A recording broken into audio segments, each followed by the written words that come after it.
Hello everyone. ఎక్కడికి నేను ఫారెస్ట్లోకి వెళ్తున్నాను అనుకుంటున్నారా? అదేం లేదబ్బా, మా పాప వాళ్ళ స్కూల్కి వెళ్తున్నాను. పేరెంట్స్ మీటింగ్ ఉందంట. అందులో ఈమె గురించి కంప్లైంట్ ఏమి వినాలో అనేసి అనుకుంటూ వెళ్తున్నాను. ఫైనల్గా ఏంటంటే ఒక్క విషయం చెప్పింది మేడము, మీ పాప బాగా చదువుతుంది కానీ ఒక్క ప్లేస్లో కూర్చోవద్దు, అన్ని బెంచెస్ చేంజ్ అవుతూనే ఉంటుంది అన్నారు. అయితే ఇంకొక కంప్లైంట్ ఇచ్చింది వాళ్ళ మేడము. యాక్చువల్గా మేడం మీకు చెప్పాలని కాదు, చెప్తున్నాను అనేసి అని చెప్పింది.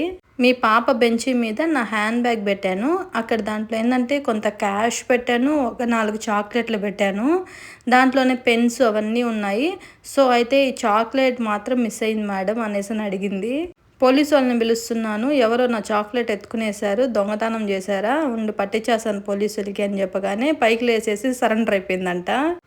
డబ్బులు అవన్నీ తగలకుండా మంచిగా ఒక చాక్లెట్ ఎత్తుకొని తినేసింది. అంతటితో సంతోషం. కానీ అది కూడా తప్పే అని నాకు తెలుసు.